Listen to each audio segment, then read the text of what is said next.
Hi. In this part 3 of Hearing from God in Dreams, I just want to talk a little bit about what it's like to have been on this path.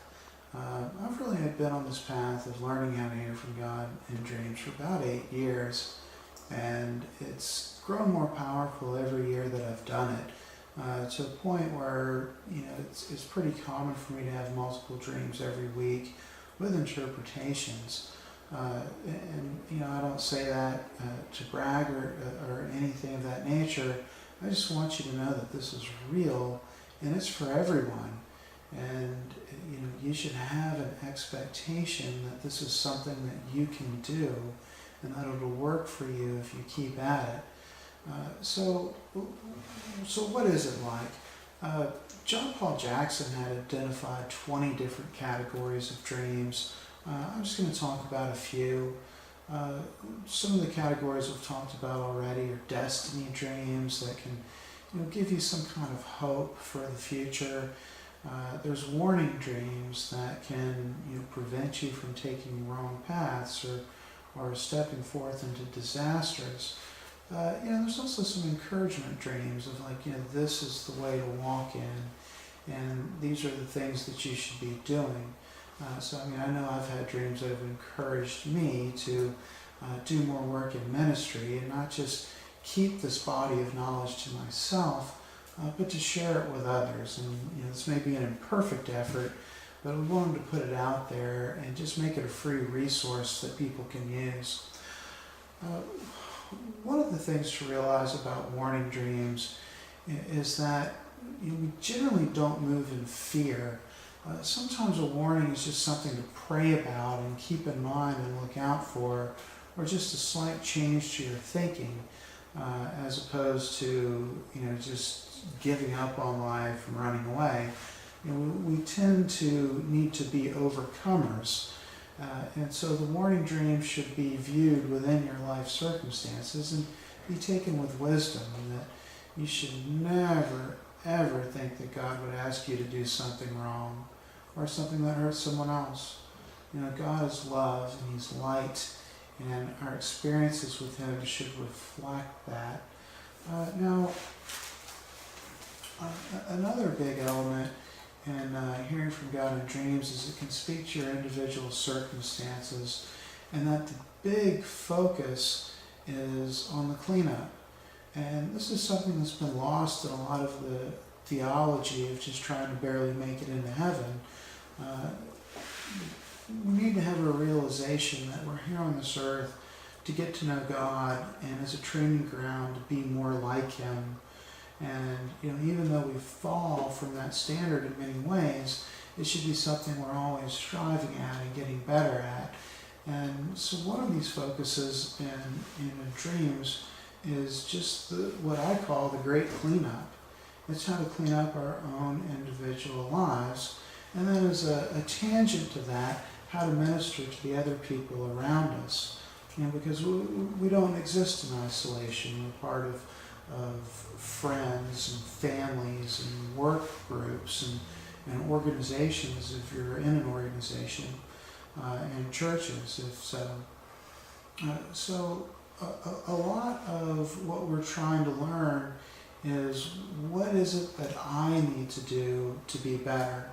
And so much of what the Lord will show you is just the next steps you need to take on your own journey. Sins that you don't even know are sins, He'll show you about. David wrote that, "Search me, O Lord, and see if there be any wicked way in me." That he had laid his heart out bare before the Lord, and he wanted to know, I want to know what I'm doing wrong, and I want to fix it and clean it up. And that should be our focus as well. It's like Jesus said that the man who beat his chest in prayer and said, "God, forgive me, a sinner," went away justified. But the man who said, "I am so perfect and wonderful, and look at how great I am," he did not go away justified. That if our focus is truly being more Christ-like, we should be trying to do that. We should be very sensitive to our own flaws, and God is faithful to show them to us. not so much to condemn, but as to fix and clean and build up. And it's a humbling experience to go through. I know I've certainly gone through it and still am, and that it seems like for everything that the Lord shows me and I address, He shows me something more. But that's just part of the process of being faithful and growing in our walk with God, is that we're using these dreams not to condemn other people, but to minister to them and to clean ourselves up. And that even when I've had dreams about people who are close to me and their flaws and mistakes and the things that are going on in their own hearts, that's been something for me to pray about. Never to go up and condemn someone, but to reach out and be a friend and and try and help them with some of the deficits in their own lives, and just be a good Christian to them. And so that's really what I think is one of the major emphasis of learning to hear from God in dreams. Plus with the realization that we really can be made perfect. It frustrates me to see all this theology of how, we're all just these horrible sinners forgiven by grace. I don't accept that. Yes, we're all sinners, but when we see an area of sin in our life, it should be with the objective of cleaning it up, and that we can be made perfect. And the Bible teaches that we're supposed to be trying to do so.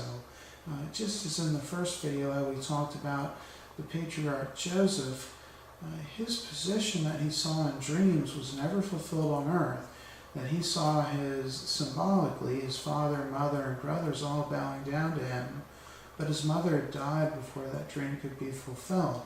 I believe he saw his position in heaven, and that if you read the story of Joseph, starting in Genesis 37, you'll see a man who goes through the most horrible circumstances, but through this process is transformed to be a very Christ-like individual, ultimately becoming very loving and forgiving, and he uses his gifts to help and to bless the world and to save the ancient world from famine. That's our perspective and our focus, is to do good and to learn what the Lord has to say about the condition of our own hearts, just as in Matthew 13, the parable of the sower, the Word of God falls on the soil of our hearts. And what kind of soil is in there? We want to cultivate this soil to be good soil that the Lord can plant in and grow a garden that produces fruit and blesses other people. And the Lord in dreams will speak to us and show us how to cultivate that soil in our hearts.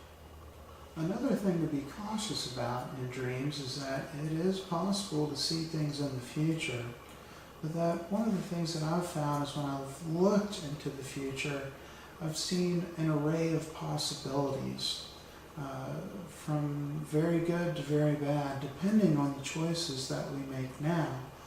What happens in the future can be changed. It's typical of God to give a way of escape, and that if He's showing us something, even something apocalyptic, it doesn't necessarily mean that there's something we're supposed to immediately go and do, as opposed to just have a humble attitude before the Lord and to seek His will in situations, and then to follow up on in prayer and asking the Lord how to intervene, and asking the Lord to intervene Himself. And I see this through a lot of the prophetic ministry, where people will have some kind of dream about a disaster, and rather than trying to stand in the gap and prevent the disaster, they try and capitalize on it and prophetically declare evil and sell books and videos and DVDs and go on a speaking tour.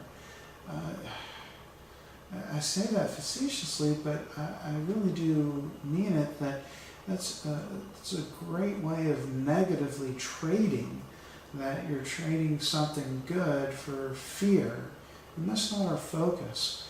And so one of the things we're looking for from the Lord is actions that we can take, and specific and practical advice. not to be afraid.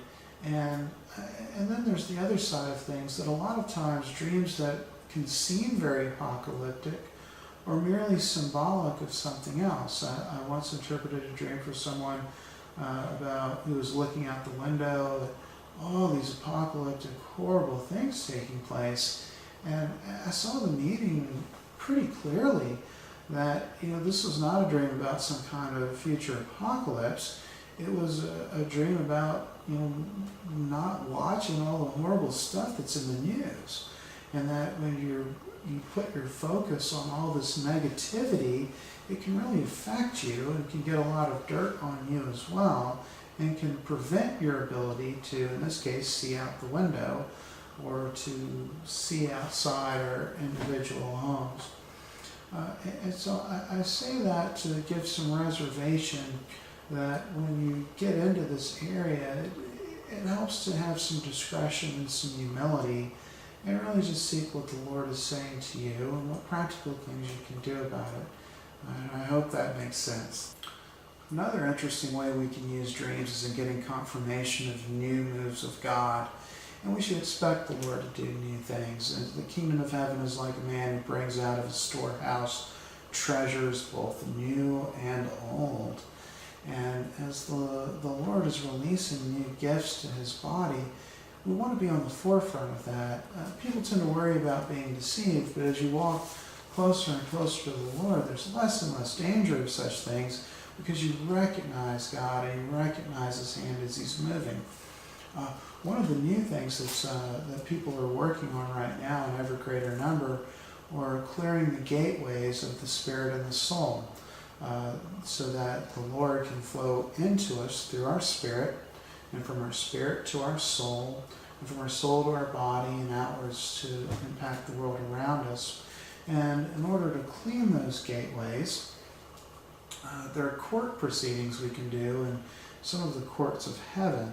Now this gets into a lot deeper material, things that pioneers like Ian Clayton or Mike Parsons are renowned for working on. But I can tell you that having some ability to see in dreams and know what they mean has given me a lot of guidance in this new area. And so I regard a lot of this earlier work of how to hear from God as being just a foundation to stepping into the more advanced material of how to clean ourselves up and rule and reign over the different areas of our lives. But hearing from the Lord in dreams for me has been foundational in moving in these new areas, and I hope it will be for you too.